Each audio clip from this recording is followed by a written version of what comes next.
Christian congregation. And then Brother Terry had family difficulties and he had to go back to the West Coast. And so who would be there but the Brown boys? And I met several of you from Cordele today because of that. Now, what about all of this? What this says is, when you look at this, do you have reason to sorrow? No. No. What does the scripture say is true of each one of us when we look at this? 1 Thessalonians 4:13. Moreover, brothers, we do not want you to be ignorant about those who are sleeping in death, so that you do not sorrow as the rest do, who have no hope. And do you feel about the good things that Charles did sorrow? No. How do you feel about it? You feel the same way about Charles as you do about Abraham, about Moses, about any faithful person. So the way that we comfort each other is by looking at the kind of servant that person has proved to be in God's service. Now, let me tell you about an experience that Charles had. Philippians chapter 1 is a Bible verse I want you to look at.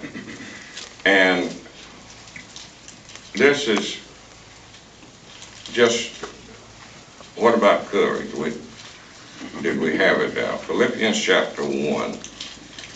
And if you note, please, verse number 7. And here's what it calls to our attention. It is only right for me to think this regarding all of you, since I have in my heart you who are sharers with me in the undeserved kindness, both in prison bonds and in defending and legally establishing the good news.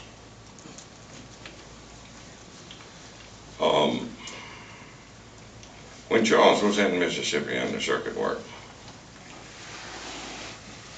what he did was Proverbs 22:3.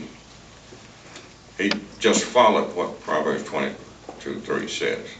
He was shrewd, so he tried to hide himself. He wanted to protect himself. So he went to the court and he went to talk to a judge and let him know that we were neutral and we didn't vote and we didn't get involved in civil duties stuff. So the judge told him, said, look, said, I don't want to talk to you here. Said, I want you to come by my store later. So Charles did. He went. So the judge was also a pharmacist, and he had a drugstore. And he went in, and the judge told him, said, look, if you're the kind of person that you told me you were, you won't have any trouble here in Mississippi. He said, but if you give us any trouble, all of this legal stuff will make no difference at all. He said, it won't help you with your head cut off. And you don't understand that the Emmett Till murder case was current.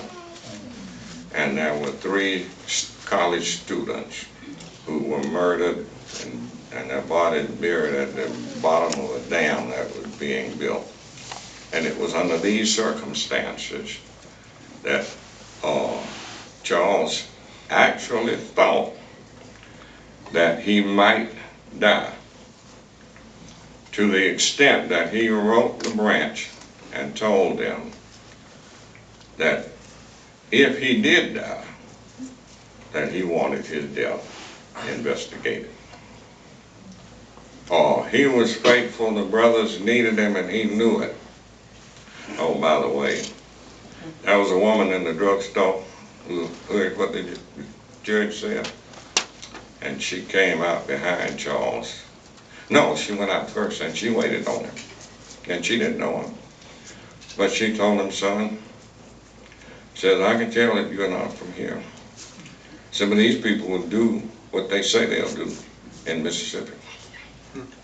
She knew that his life was in jeopardy, and so she wanted him to be protected. But that made no difference to him. What he did was the very thing that he should have done.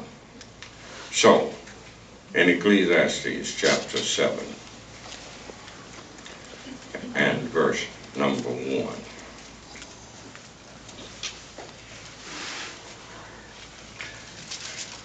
Here is a compound sentence.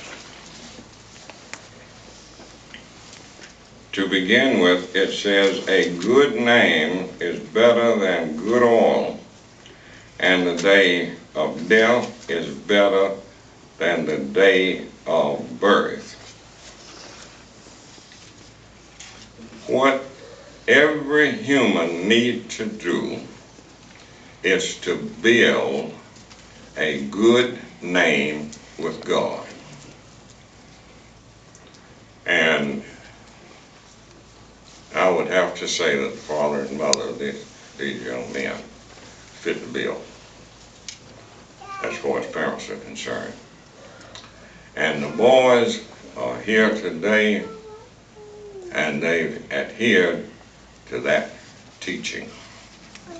So, when you think in terms of Charles' death, then what do you think from just what you heard?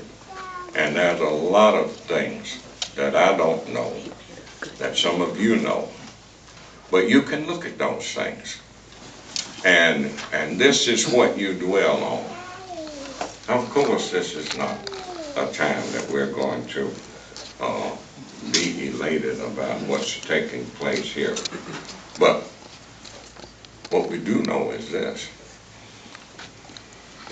We understand why. And you teach people that daily. That's why we haven't talked about it. You understand what? And you know all of the answers. What we're concerned about now is us individually, the Christian congregation of people, or how are we affected by what we have occur with us. Have you ever said, I don't like to go to funerals? And we hope that you'll never say that again. And the reason why is because you understand something that almost nobody else understands. And you have a hope that is different from the hope of anyone else. Most people, when they say that they have a hope, they mean that they have a wish, a will. It might happen. That is not how we feel. And Paul's letter to the Thessalonians, when he said hope, later in his letter to the Hebrews, he says that faith is the assured expectation of things hoped for, evident demonstration of realities though not seen. Our hope is not a wishful thinking hope. Our hope is an assured hope. It is an assured expectation. We know that every Christian who dies is going to be resurrected. And here's a brother who has done something wrong in his life, maybe even now. And I've got doubts. Well, change what's wrong. All you got to do is stop. And it's true of you.